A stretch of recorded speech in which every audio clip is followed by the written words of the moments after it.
అందరికీ నమస్కారం. నేను మీ గంటి ఉష. నా మిత్రులకి, శ్రేయోభిలాషులకి, సబ్స్క్రైబర్స్‌కి అందరికీ కూడా కృతజ్ఞతలు, శుభాభినందనలు. ఇన్నాళ్ళు మనం కో ఎడ్యుకేషన్ చూసామండి. అలాగే ఈ లివింగ్ రిలేషన్‌షిప్స్ చూసామండి.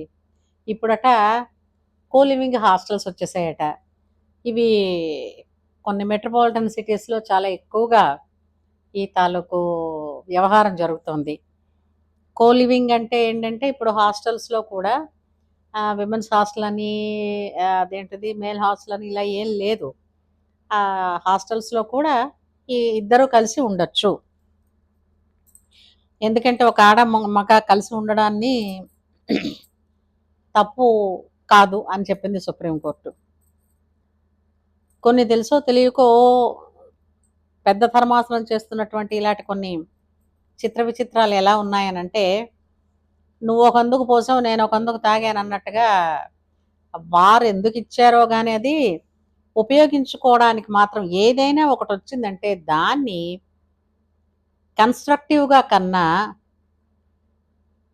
ఇలా నెగెటివ్‌గా ఉపయోగించుకోవడం చాలా చాలా ఎక్కువ. వీళ్ళ మీద పడిపోతారు దాని మీద. సో, అలాగా కో లివింగ్‌లోని ఇంకా ఇంకేముందండి అందులోని?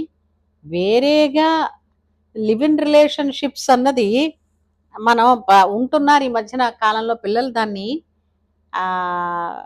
ఇన్వైట్ చేస్తున్నారు ఈ కల్చర్‌ని అని అనుకుంటే, ఇప్పుడు కో లివింగ్ వచ్చి కో లివింగే నుంచి రిలేషన్‌షిప్‌లోకి మారిపోయే అవకాశాలు చాలా ఉన్నాయి. ఇప్పుడేంటంటే ఇలాంటి వాటి వల్ల ఇంకా ఒకటి మనం ఒకప్పుడు మనకి ఇలాగా చిన్నప్పటి నుంచి ఇలాగ నూరి నూరి పోసారే, ఓమానమని, ఓ మర్యాద, శీలమని, అదని ఇదని, ఇంక ఇప్పుడు ఇవేమి లేవు. ఏం లేదు. ఎవరికి ఇప్పుడు ఆకలేస్తే అన్నం తినలేదా? ఇంట్లో లేకపోతే బయటికెళ్ళి హోటల్‌కెళ్ళేదా? ఇలాగే చెప్తున్నారు సమాధానాలు. హ్మ్. ఏం చేస్తాం వాళ్ళని? తల్లిదండ్రులు మాత్రం ఏం చేయగలరు? అయితే ఇది మనదా సంస్కృతి, సంప్రదాయం కాదు. కాకపోయినప్పటికీ కూడా మన హైదరాబాద్‌లో ఇలాంటివి ఎక్కువైపోయాయి. ఎందుకంటే అదర రా ఇతర రాష్ట్రాల నుంచి కూడా వస్తారు కదా మనకి. హైదరాబాద్‌ని మినీ ఇండియా అంటారు. ఎందుకనంటే మొత్తం దేశంలో ఉండేటటువంటి ఎన్ని రాష్ట్రాలు ఏంటి ఉంటున్నాయో అన్ని రకాల మనుషులు హైదరాబాద్‌లో ఉంటారు. కాబట్టి ఈ కల్చర్ చాలా చాలా ఎక్కువైపోయిందండి. ఏంటిది?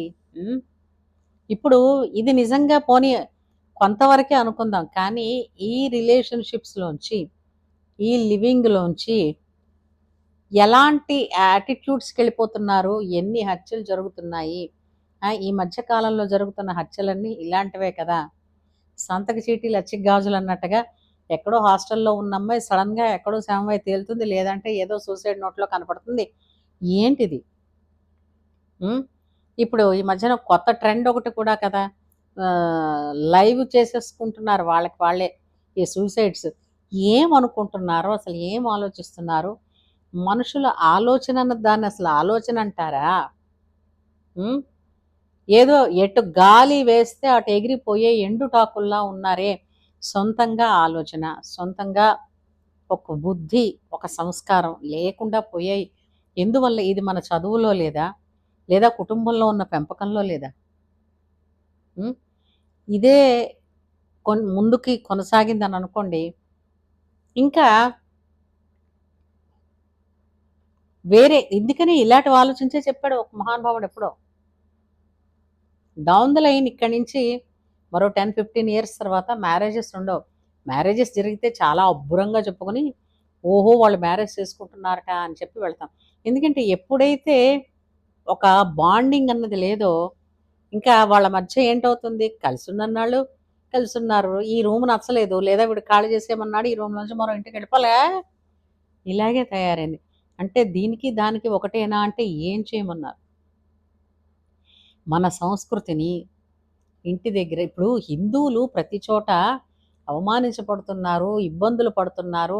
హిందూ దేవీ దేవాలయాల పట్లనే ఇలాంటి వివక్షలు చూపిస్తున్నారు అని అంటున్నారే, దానికి కారకులెవరమండి? మనం గూడా గదూ! హ్మ్. ఎందుకంటే అతి ఎక్కువగా ఈ మిక్స్డ్ కల్చర్‌ని ఇన్వైట్ చేసిన వాళ్ళం మనమే. కాదంటారా? ఇది ఎక్కడి నుంచి మొదలైంది అని అన్నది వెతుక్కునే కన్నా ఇక్కడతోనైనా దీన్ని ఆపాలని అనుకుంటే గనక చాలా ముందు భవిష్యత్తు అయినా బాగుంటుంది అని. అంటే ప్యూరిటీ. ఇప్పుడు మనకి ప్యాకెట్ పాలల్లో చూడండి ఎన్ని పాలు కలుస్తాయో ఏమిటో, కానీ గతి లేదు మరి. ప్యాకెట్ పాలు తాగుతున్న వాళ్ళం అంటే ఎక్కువ ఎక్కడో కొంచెం పల్లెటూళ్ళలో ఉన్న వాళ్ళకో ఎక్కడో ఈ ఆవులో, గేదెల్లో పక్కన ఉన్నవాళ్ళో తెలిసిన వాళ్ళనో చూసి అక్కడ దగ్గర కొనుక్కోవడం చాలా అపురూపం అయిపోయిందండి. ఈ కాలంలో ఏంటంటే మనకి పట్టణాల్లోకి వచ్చేసరికల్లా పాల ప్యాకెట్లు లేదంటే పాల సీసాలు. అందులో ఏ పాలున్నా ఏమో ఎవడికి తెలుసు?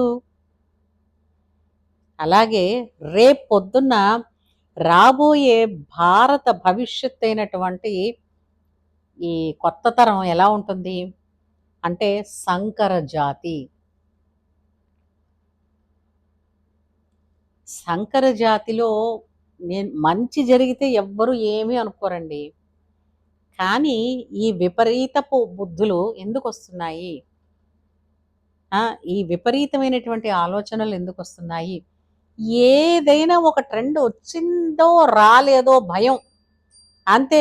ముందు మనకున్నటువంటి మన సంప్రదాయాన్ని, మన పద్ధతుల్ని వదిలేయడానికి అది ఎంత సరదావో, ఉత్సాహమో తెలియదు గానీ, ఓ పక్క నుంచి లలితా సహస్రనామ సంఘాలు, గ్రూపులు పాపం అలా నెత్తి నోరు ముట్టుకుని ఇలా 108 లలితా సహస్రనామ పారాయణలు ఆపకుండా పారాయణలు చేస్తున్న వాళ్ళున్నారు. ఆపకుండా గురుచరిత్ర పారాయణలు చేస్తున్న వాళ్ళున్నారు.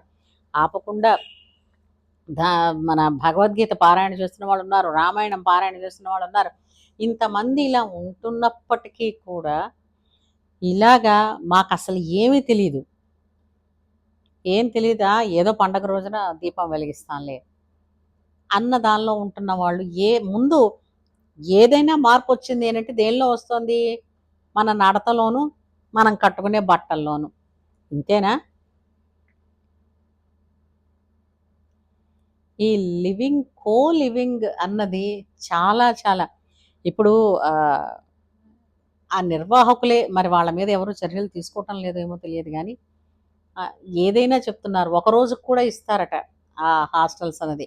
ఒక రోజుకి కూడా ఇస్తారు అని అంటే అందులో జరిగేది ఏంటండి? మామూలుగా ఉద్యోగస్తులు ఉద్యోగాన్ని చేసుకుని ఉండేవాళ్ళ? లేదంటే అశ్లీలమైన పనులు లేదా అసాంఘికమైన పనులు చేసేవా?